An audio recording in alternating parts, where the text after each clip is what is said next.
Welcome to Back from the Abyss. I'm Dr. Craig Heacock.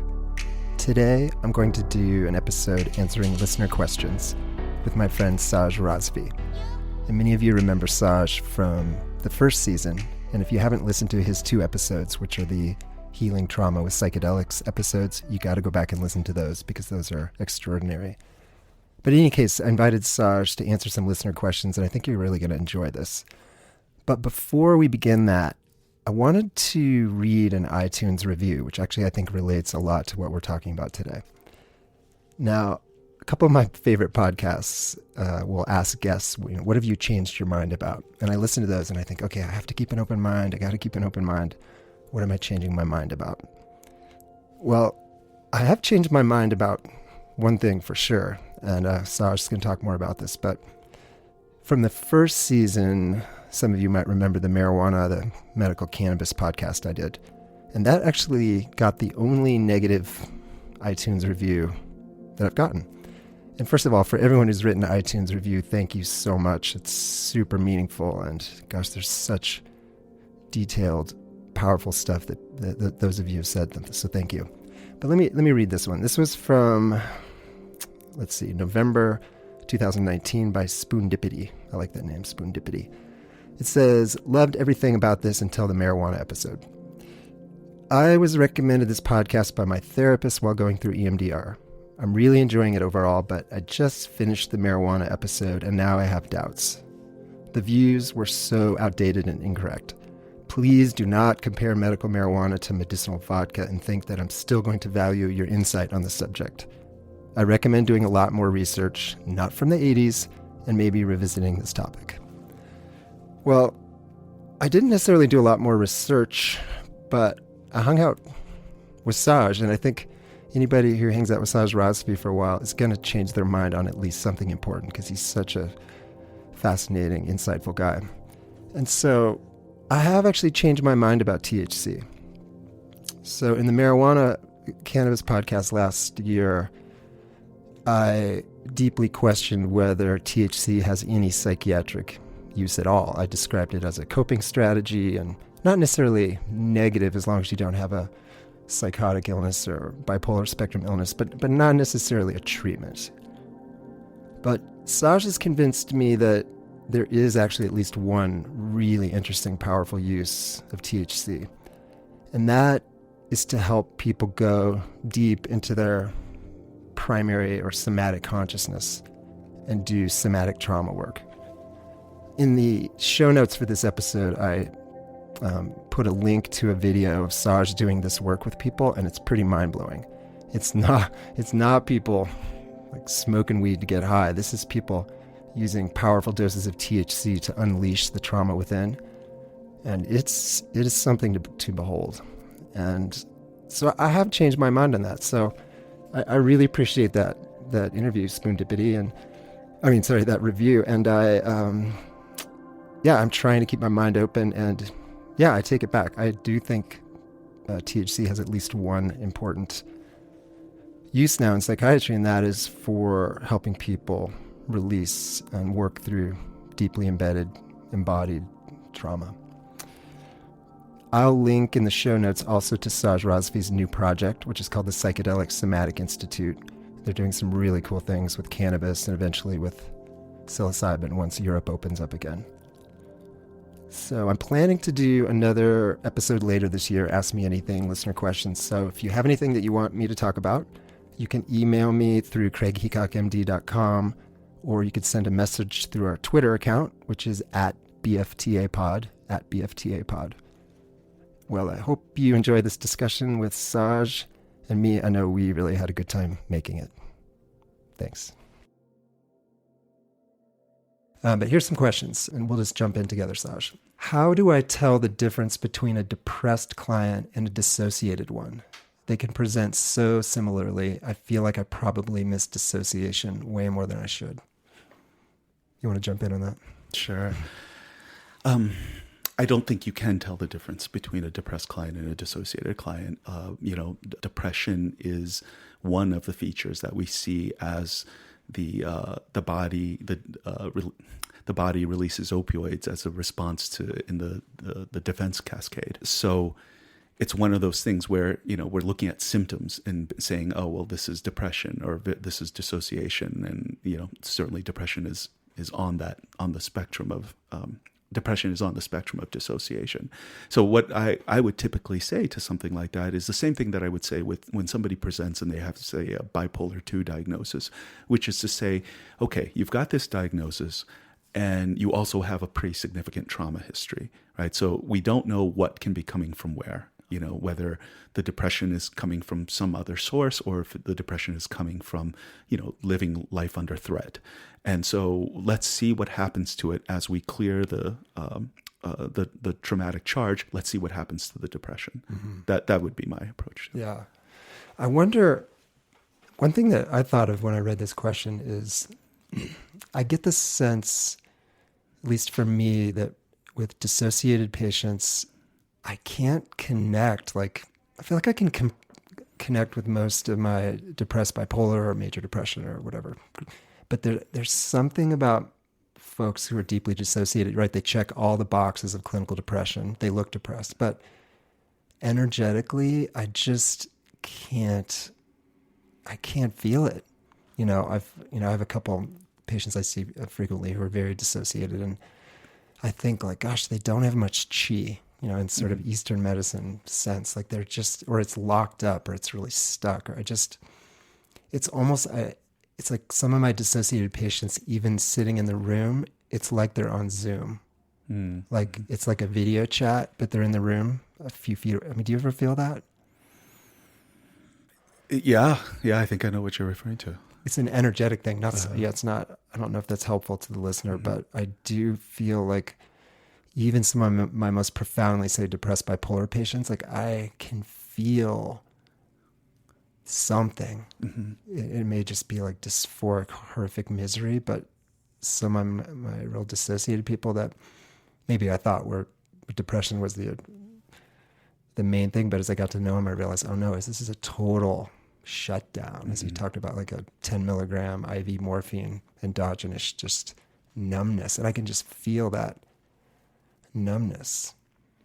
And I think, we as therapists, we use our bodies almost like a stethoscope. We have to auscultate people. And I think when we've sat with people long enough, there's some, I don't know, my sense is dissociation feels different. Mm-hmm.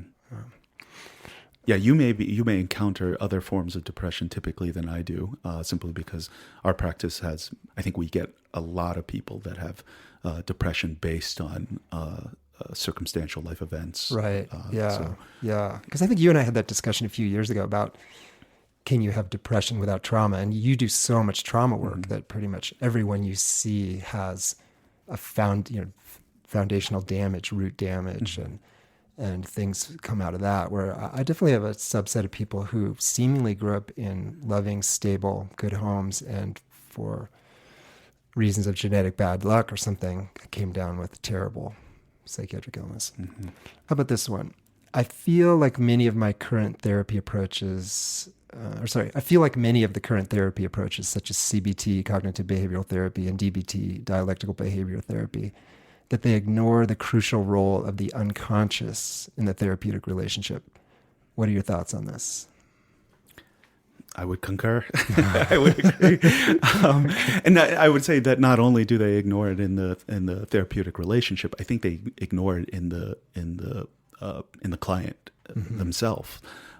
Meaning that and something like DBT, for example, I think ignores it on purpose because it's not a processing model, right? DBT is a new skill development model. It's saying, when you look at the populations that DBT is used for, sort of personality disordered access to clients, frequently, I should say, it's used with that population. So DBT is not looking to do any kind of processing there. And I can respect that approach. I can say, okay, there's so much going on here. Let's just find stability through building up of skill sets.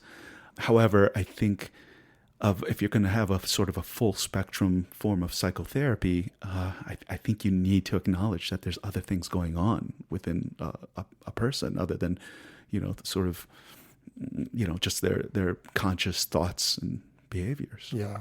And there's so much going on in us. You and I have talked about the story I'm about to tell, but I remember in my residency at Brown, we had a psychodynamic seminar, 2-part seminar on countertransference, sadism, and hatred. we read some paper, and I thought, what are these papers by these crazy old analysts about countertransference, sadism, and hatred, and talked about how the therapist or analyst will inevitably act out, sometimes very viciously and sadistically, against the client's patients. And I remember reading this and thinking, that is insane. And I asked the attending, and she said, oh, yeah, definitely. You all are going to hurt people, mostly unconsciously. Mm-hmm. Sometimes, but yeah, some of the most vicious things you'll do to people are unconscious. So you better do some work on that now. Yeah. And absolutely. Yeah, the story that I did, the first thing that happened in residency, actually the same year as that seminar, I was seeing a woman for weekly therapy, and she's very damaged, traumatized, and she wouldn't talk to me. And I wanted to use my secondary consciousness talking skills. And she wouldn't talk to me. And so I would turn away from her, and I would write notes, and I would get on the internet and send emails, because I thought, well, she doesn't want to talk to me. I'll do other work. I would write in charts. And this went on for like 3 or 4 weeks. I hadn't been able to meet my supervisor. And then maybe after 3 or 4 weeks of our battle, I said to her, I turned around from whatever sending emails. I said, well, it's clear that you don't want to talk to me, so maybe we should just see each other once or twice a year. And I had convinced myself that was a good idea because she didn't want to talk. She walked out of my office and put her fist through a gigantic, like 10-foot plate glass window, and then just walked down the hallway and left this bloody glass in front of my door. And when I talked to my supervisor, she said, did you get the memo on countertransference sadism? She's like, you were acting out. And then it turned into a really interesting discussion of projective identification. Surprise, surprise, this woman had a terrible trauma history. She turned me into the perpetrator. Yeah. And the last thing I wanted to do was hurt her. I literally, in my conscious mind, I thought, okay, she won't talk to me. I've asked her a million questions. I've given her long periods of silence. I'm just going to get some work done. I'm just going to write some emails and, and then eventually kind of fire her because, logically, clearly she's a terrible therapy patient. And my supervisor pointed out, that was sadistic and cruel, and that was your unconscious wanting to punish her. And she brought that out in you through her projective identification. Yeah. Okay, this is such rich material, Greg. I love this. Thank you for sharing that. Can you be my therapist? I will say that, so just a quick definition for people that aren't in the inside baseball of this, right? Which is that transference is when you take the impulses and emotions and feelings and memories that belong to an unresolved relationship in the past, and you're putting them onto your therapist or some other significant relationship in your present life, right? And so the thing that I always say about transference when we teach about it is that it never comes with a label on it that says I'm transference, right? It feels real. It feels like you're having your natural responses that you would always have, and it's not. It's a very powerful trance that can get induced in the client and in the therapist, right? So the fact that graduate school education pretty much leaves this out entirely, I think, is a significant loss to the field. And I think this is a major player when it comes to working with psychedelic medicines, because, think about it. You're taking an incredibly deep dive into a person's psyche, into their primary consciousness, where they're not in control. They're dependent upon you for making sure they're safe, for guidance. It's a complete setup for a parental transference to emerge in there, and it does, right? So these are all the memories that come out, and so I think the way that we sort of teach about this is to say, look, your client is going to be handing you a role, right? And the role could be a very ugly role. It could be the role of a parent that didn't care about them. It could be the role of somebody who just wasn't attuned, or it could even be worse than that. It could be the role of a perpetrator parent or somebody in their family that was a perpetrator. And so while you're doing psychedelic work, the client can start to have defensive reactions towards you, as if you're going to abandon them, or you're not going to be able to hold their process. You're not attuned to them, or you're going to hurt them. And so this is, this is, I think, very fraught territory, but also very, it's a fantastic therapeutic opportunity if you can hold it well and can work with it.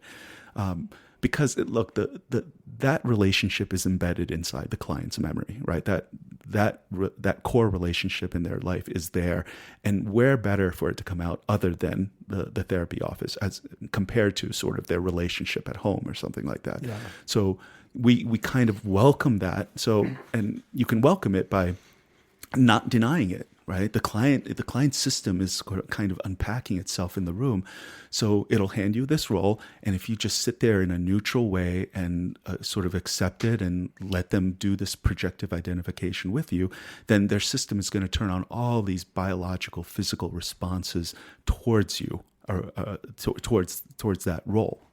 Right, but if you can't hold it for some reason, and many, I think it is difficult to hold because, again, they're ugly roles, they're ugly relationships. Then, and if you say no, I'm on your side, I care about you, I'm your therapist, I'm your friend, then it's going to, you're basically rejecting the charge of that transference. So it doesn't get worked out in the room, but it's still there, and it will get worked out someplace in the client's life. Yeah. Yeah, I think of my psychotherapy training, one of the most incredibly valuable things I've learned, and I've had to relearn it over and over, is that I'm at significant risk of unconsciously hurting people. And I was thinking of another episode shortly after I moved to Fort Collins. I was working on an inpatient unit. I think I told you the story. Had a woman spit at me and threaten me on the acute unit. Really just awful. And I don't mean to laugh. I went and I wrote her orders, and she had been on 3 milligrams of Klonopin, clonazepam a day. And I said, DC, discontinue. And the nurse said, Dr. Hickok, do you really want to discontinue 3 milligrams of Klonopin? I said, yeah, it's an addictive med, and that's just not good for her. That's not a healthy med. And I had convinced myself, like, oh yeah, we don't want this woman on 3. Well, that's enough to actually have a grand mal seizure if you stop it immediately. And the next day she had a grand mal seizure, thanks to me. But what was so helpful, again, in my training was to think, like, why did I do that? Mm-hmm. And I had convinced, in my secondary consciousness, my frontal lobe, like, oh, it's an addictive med, it's bad for, it's a controlled substance, she's kind of quasi-homeless, it's just not a good thing for her brain. Yeah. That was what I told myself. The underneath part of me is, F her, I want to make her suffer for spitting at me and threatening me. And yeah, I worry that we therapists and doctors who haven't had good training to remind ourselves that, yeah, it's not just that you might consciously act out. In fact, that's actually not the scary. That the scary part is that when we unconsciously act out, either because the patient's bringing that on or they're just pushing our buttons. So I try to remind myself of that frequently. Mm-hmm. But yeah, I worry about people coming out of programs just with sort of upper level executive functioning thoughts or behaviors, but not, learning to do, hold up the mirror and look into ourselves and asking ourselves, why did I do that? Yeah. Why did I say that? Yeah, I think if you think that you are your conscious mind, that you are your story, you are your values and your belief systems, there's a lot more to you. I'll just say I think that's bordering delusional. Yeah. Well, I think what we learned in Westworld is actually we're just our backstory, right? Okay. I haven't thought. Hey, by the way, I do want to say something about what you just shared, Craig, which is that I think there are plenty of doctors that would have done something or have done what you just described there, acting out maliciously. I don't think there's many doctors that actually say that they've done that. So I think I just want to say it's really refreshing to hear a doctor say, oh yeah, this happens. I guess it's true. Well, because we can hurt people by making mistakes, just honest mistakes. We can we can hurt people by consciously deciding to. But I guess one of the things I'm really wanting to explore here is, I think much of the harm comes from unconscious. And thank you for your words on that. But gosh, if we don't admit our conscious and unconscious mistakes and acting out, how are we ever going to move forward? Yeah, I'm sure I will hurt someone again. I'm trying hard not to. I am. But we are complicated cats, and 99% of us is underneath the surface, So, gosh, we have to be so careful about how we act because, so often we act and then we justify. Or maybe that's actually happening all the time. We react. Oh, I really reasoned that through. But no, usually we just act. Yeah. And we're running on all these, subterranean unconscious programs, which we, after the fact, pat ourselves in the back. Oh, we did the right thing. Maybe not. Yeah. I just want to say that when we're training people to work with psychedelic medicines and work in primary consciousness, the skill sets are significant. They're not rocket science, but they're significant to learn. But, if you've gone through graduate school, you can pick these up.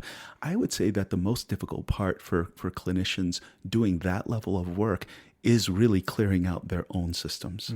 The things that you can have unworked and compromised in your system when you're doing talk therapy, you just cannot have that when you're doing psychedelic work because the client's system is asking so much more of you, right? Yeah. They're asking to be reparented in ways. And if your parenting is off, if your attachment style is off, you're not going to be able to offer things that the client's system is actually asking, and they're going to really notice it. Yeah. Which I think begs the question, can you be a safe and effective psychedelic therapist and not have done a background level, at least master's level training in psychotherapy? Because there's a lot of people I hear saying to me, "Oh, I want to just go kind of jump right to working with these medicines and just kind of skip that whole pain in the butt graduate school path." Yeah, I think that's a great question, and I think the way that we've articulated is I think. Psychedelics are vast and they do different things in different contexts. And if you're looking to, have a recreational experience with psychedelics or a communal, mystical, spiritual experience with psychedelics, I think those are different paths. If, however, you're looking to work with mental health conditions, if you're looking to work with trauma and depression, things like that, I think that requires a lot more than a sitter. Right. So, I mean, we're not just talking about a psychedelic process taking place. We're talking about some of the most sort of charged and complicated things that can happen in terms of the human psyche that are coming out into the room. Yeah. At this point. Yeah.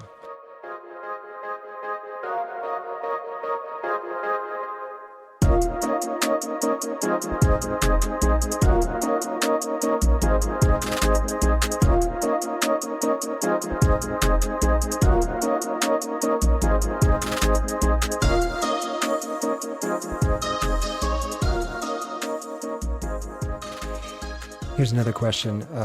Do you see psilocybin as more of a trauma treatment or a depression treatment?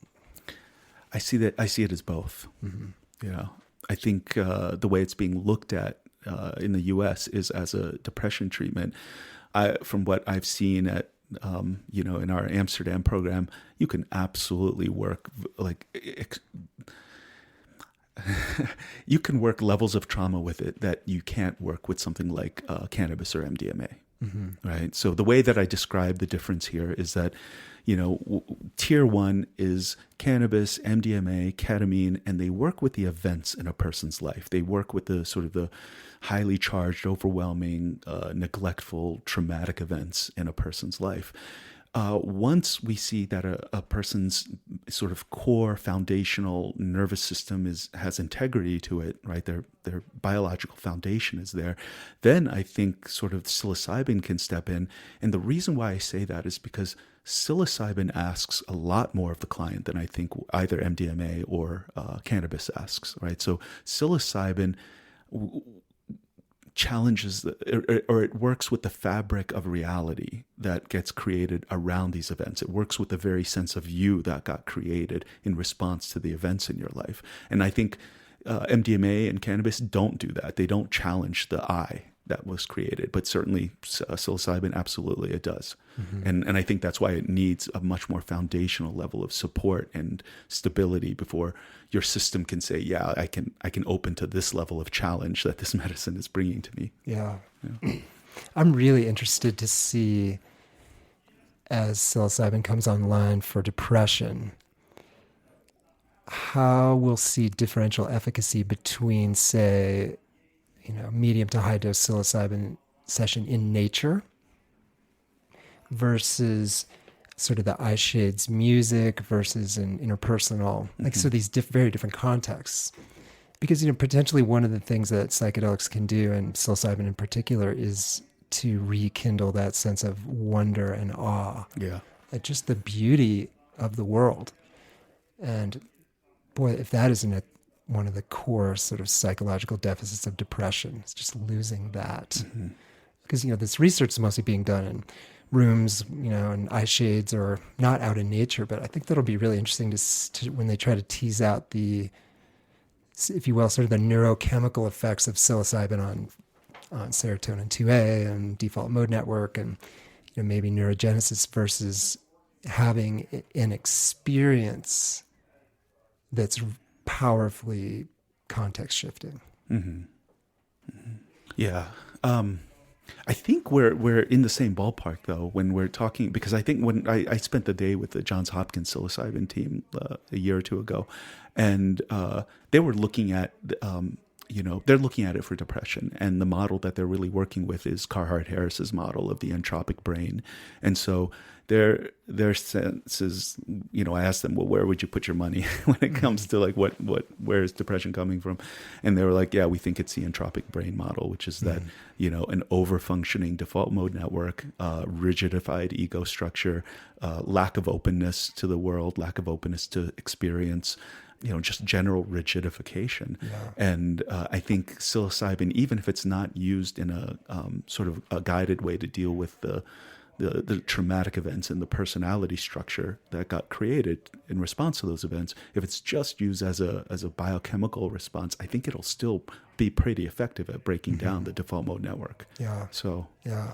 And along those lines, I did an episode last year on depression as a final common pathway, and this idea that depression is a syndromic description, but not really a thing. There's bipolar depression and grief depression and PTSD-driven depression and hypogonadal depression. And I'm really interested to see, when psilocybin addresses depressive symptoms, are there specific causal kinds of depressions or that are most affected? Because like with ketamine, as I've talked about on this podcast, clearly bipolar depression is a home run with ketamine. So the people in the sort of hypersomnic, seasonal worsening, lethargic, hibernating depression, like ketamine is just amazingly effective with those people. But super anxious, kind of generalized anxiety-driven depression, ketamine doesn't seem as effective. But I think it'd be really interesting to see with psilocybin, is it just like overall brain reset fertilizer that will help anyone that reaches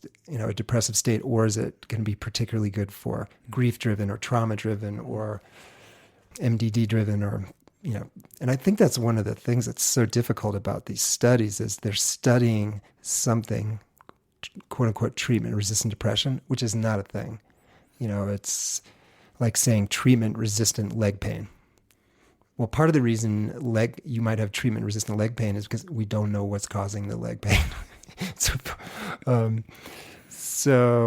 that's a real limitation in so many of these studies, is we're talking about something, even major depressive disorder, which most psychiatrists agree is not even a thing. It's a wastebasket diagnosis for depression that doesn't fit in other neat categories.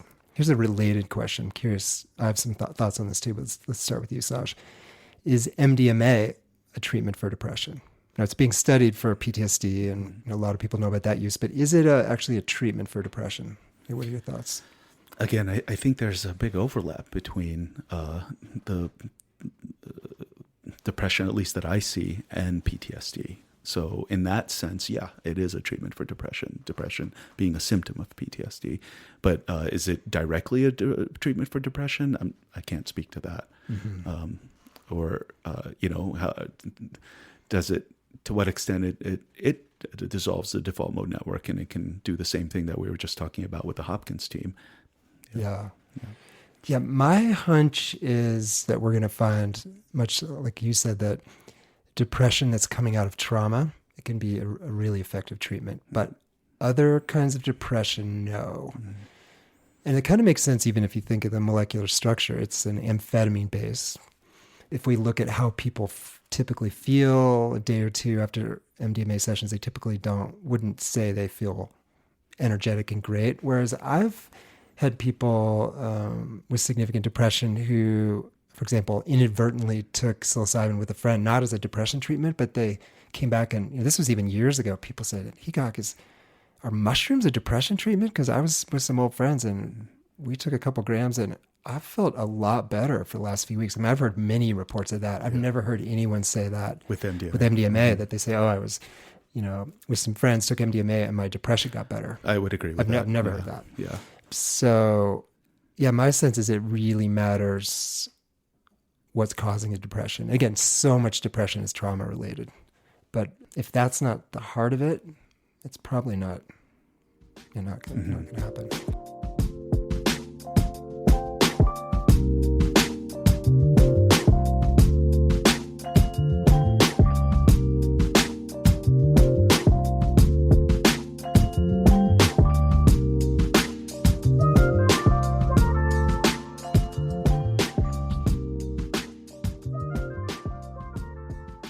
One last question I wanted to bring up. Someone asked about how do you begin to move patients, clients out of dissociation? So we've been talking about kind of advanced levels. You're using some of these medicines, but what about just the clinician therapist who's sitting with someone who they're clearly in dissociative state? And how do you think about the beginning steps of that? Great. Well, I would say, first of all, remember that dissociation, as we're defining it, is a implicit biological process. It's not something that the client has control over, right? There's no voluntary thing that's going on here. And I think how we see it is that the processing of dissociation requires a couple of initial conditions to be in place before you begin something like that. Like, for example, somebody needs to be safe, right? They need to be out of... So remember, let me back up one step even more. The thing that created dissociation is some level of overwhelming threat, right? And so the person who has it has to be removed from that kind of threat. They have to be relatively stable, relatively safe in their life. So, but that's just an initial condition. That's not the going to do the processing. They also have to have resources, right? They have to have emotional, psychological resources. They have to have the ability to feel good, things like that. You need a little buffer in the bank account, as it were. And then finally, I would say the third thing is you need to... There's a sense if the threat were to return, you need to have a sense of solution for it. Because if you don't have a solution for it, remember, the primary consciousness mind doesn't conceive of time, right? So when threats exist for primary consciousness, it could be present moment threats, or it could have been threats that happened to you in infancy.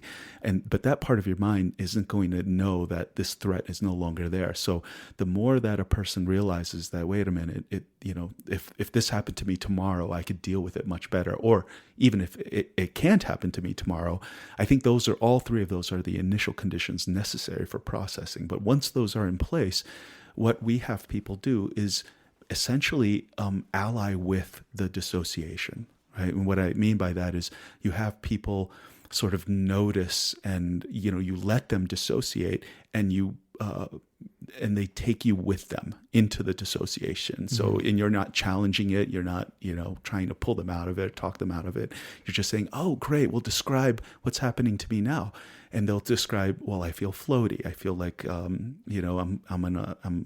there's like a cloud around me, or I can't feel anything. And you're like, oh, okay, good. So tell me what's good about that.